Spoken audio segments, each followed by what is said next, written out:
back or to my YouTube channel. I'm going to be doing a how I film and edit my YouTube videos. Overall, I'm just going to be sharing some knowledge and information that I have learned from doing YouTube for however long I've been doing YouTube. And before we get started, I just want to address 3 things. I want to say sorry for not filming for like what, 3 weeks? My phone literally shut down.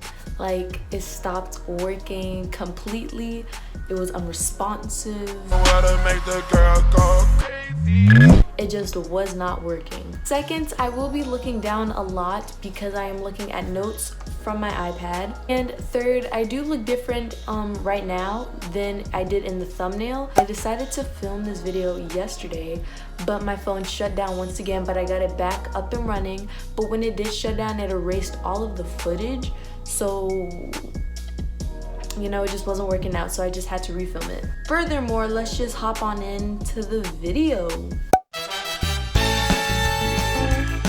So I have a kind of method or skeleton thing that I follow, which was the list that you just saw. So the first thing on the list was filming, so that's what we're gonna talk about first.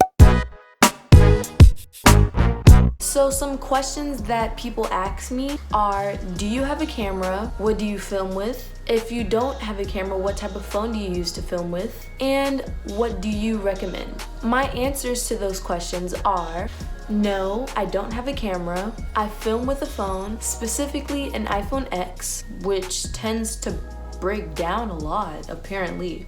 And here is what I recommend. Personally, I don't recommend buying yourself a camera to film YouTube videos with until you make money from your YouTube channel. Once you monetize your account and you start putting ads on your videos and you get revenue from it, I would recommend to buy a camera from the revenue that you make. And I'm not saying that it's pointless to buy a camera before you make revenue.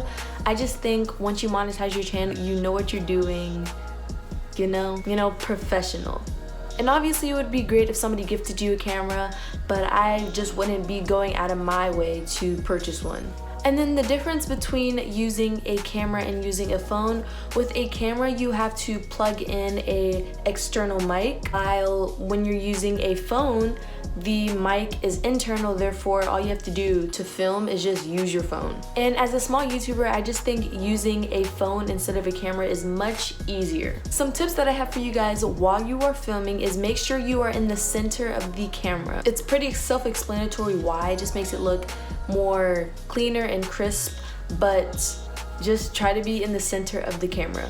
When you are filming, try to speak loud enough so that your camera or filming device can pick up your voice clearly. And lastly, when you are filming, you want to make sure your surroundings are neat and there's just not a bunch of garbage, trash, bags, anything really that can distract your viewer from paying attention to you and what you're saying. Moving on to lighting, which wasn't on the list, but I feel it is important. I started off with no ring light at all, no box lights, no artificial lighting in general. All I had was the window, and therefore I could only film in the daytime. I would open up the window and I would just use that for the natural lighting, which was good, but I could only film on days that it wasn't extremely cloudy. And when I would film slime videos and it was super sunny outside, you could see the shadow of the blinds onto the slime, which was kind of annoying. And some of my comments were kind of trying to constructively criticize me for it, which, you know, I take constructive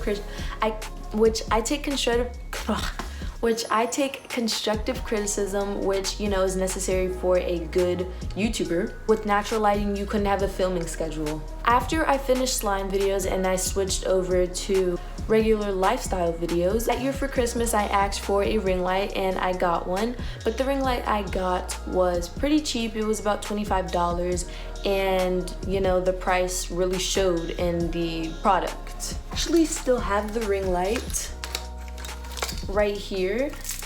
This is the ring light that I would use in every single one of my videos. This has been through a lot. As you can see, there is tape on it because it's like broken. And it is USB operated.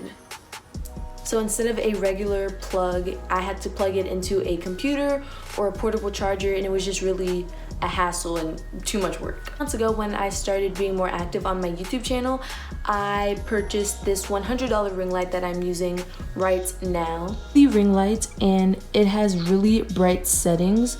This is the dimmest and this is the brightest, which you can't really pick up what it looks like, but this is the least dim and this is the brightest, which I don't keep it on because I can't really see.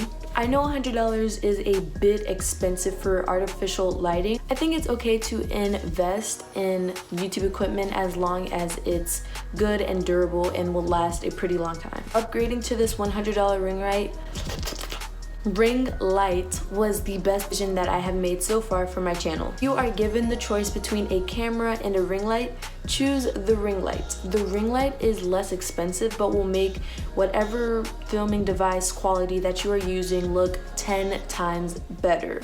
So right now I'm just basically prepping before the actual editing, and I do all of this on my phone. I screen record videos from YouTube, some background music. I have a playlist on background music if you guys would like, but that's basically what I'm doing.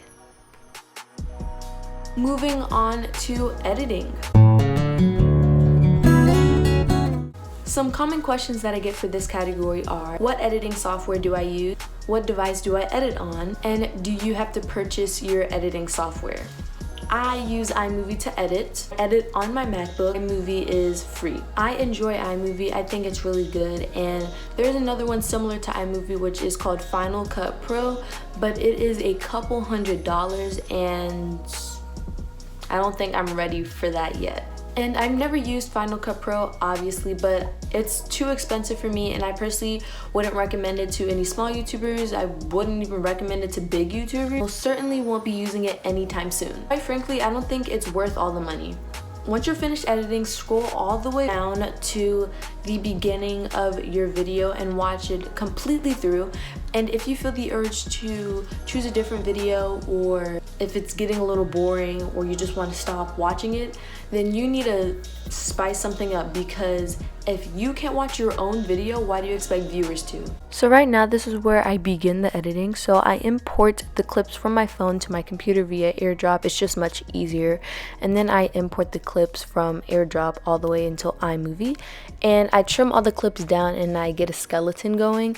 And after I get the base of my project, I import the intro and the outro.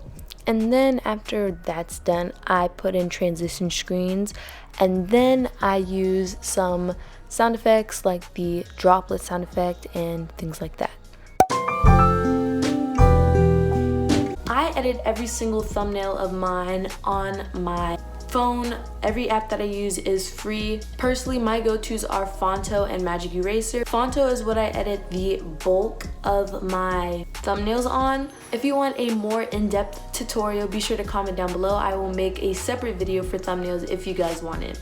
A tip for thumbnails: if you don't know if your thumbnail is interesting enough, send it to a friend who you know will be 100% honest and who watches the types of videos that you're making. Ask them if they would click on that video if they saw it in the recommendeds. But anyways guys, that's all for this video. If you enjoyed, be sure to like, comment, and subscribe for more videos like this. Comment any video suggestions that you have down below and I will be sure to read them. I respond to almost all of my comments. And be sure to check out all my other videos, and my social medias will be down below in the description. Thank you guys so much for watching. Bye!